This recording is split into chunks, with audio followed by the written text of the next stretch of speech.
You know, in the high-stakes world of emergency medicine, there's a drug that can pull a patient back from the very brink of death.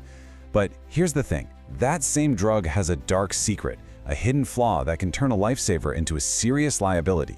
Today, we're diving deep into the double-edged sword that is the anesthetic, Etomidate. All right, first things first, let's get a quick handle on how anesthesia actually works. It is not a simple on-off switch. No, it's more like a carefully controlled journey through 4 very distinct stages. Doctors guide patients from disorientation through a kind of brief, weird, excitatory phase and into the target, stage 3, for surgery. But stage 4, that's medullary paralysis. That's an overdose. And that line between being ready for an operation and a life-threatening crisis is razor thin. So this leads to a massive question that pretty much every ER doctor and surgeon has to face. When your patient is already critically ill, maybe suffering from major trauma, how in the world do you put them under for a procedure without pushing them right over the edge? Well, the core problem is that most anesthetics actually depress the cardiovascular system. They can cause blood pressure to just tank, which can be absolutely catastrophic for a patient who is already in shock or has severe heart disease. It's an incredibly high-stakes balancing act. And this, right here, is where a truly unique drug called Etomidate enters the picture. It was basically developed to solve this exact problem, offering a way to induce anesthesia without totally destabilizing the patient's heart and circulation. So how does it pull this off? It targets GABA, which is the brain's main off switch. It's an inhibitory neurotransmitter. What Etomidate does is it kind of supercharges GABA. It's like turning up the volume on the brain's natural calm down signal. And this just quickly and effectively puts the entire central nervous system to sleep. Okay, let's look at its key features. It hits fast, wears off really quickly, and gets cleared from the body pretty efficiently. But look at that last bullet point, because this one is absolutely crucial. Etomidate provides zero pain relief. It's what we call a pure hypnotic, which just means it only puts you to sleep. It does absolutely nothing to block the sensation of pain. So we've set the stage, right? Now let's get to the #1 reason Etomidate is such a vital tool in the toolbox: its remarkable lack of effect on the heart and blood vessels.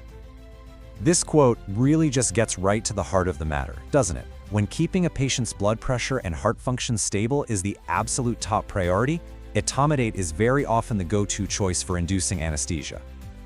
Just look at this comparison.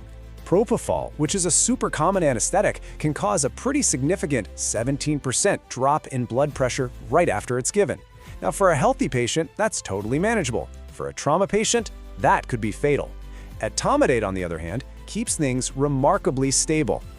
So what does all this stability mean in the real world? Well, it means the heart's pumping action isn't weakened.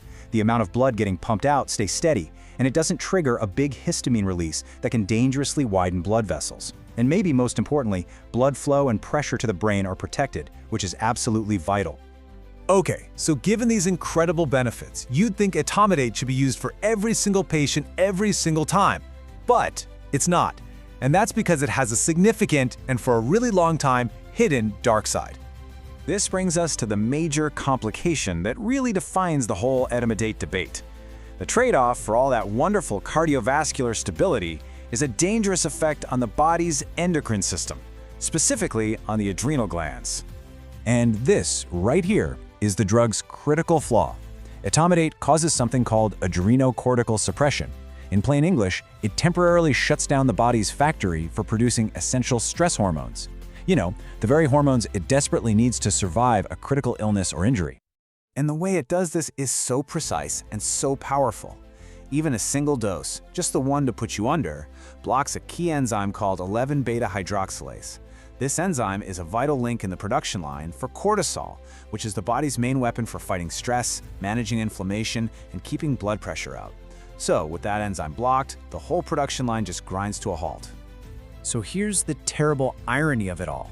The very same patient who most needs Etomidate for its cardiovascular stability, like a trauma victim or a patient with sepsis, is also the most vulnerable to the danger of having their natural stress response just switched off. You can see how this creates this profound, really difficult dilemma for doctors at the bedside. They're basically forced to choose between 2 potentially terrible risks: immediate cardiovascular collapse or a delayed but very dangerous suppression of the stress response. This table really just boils it all down, doesn't it?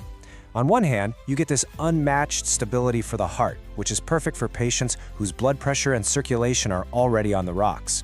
But on the other hand, you cripple the body's ability to handle overwhelming stress, which is especially dangerous for those exact same patients in the hours and days that follow. But what if you could have the benefit without the risk? Well, this exact clinical problem has spurred a lot of innovation, and science is already providing a potential answer with a redesigned molecule. The solution might just be the next step in anesthetic evolution, mock Etomidate. It's a close chemical cousin, but it's been designed to be metabolized so incredibly quickly that it wears off before it can cause that prolonged, dangerous suppression of the adrenal glands. It really aims to give you the best of both worlds. Until next-generation drugs like Etomidate become widely available, clinicians are going to continue to face this really difficult choice. They have to weigh the immediate life-saving need for a stable heart against the hidden downstream risks of this powerful double-edged anesthetic. And that is a question with no easy answer.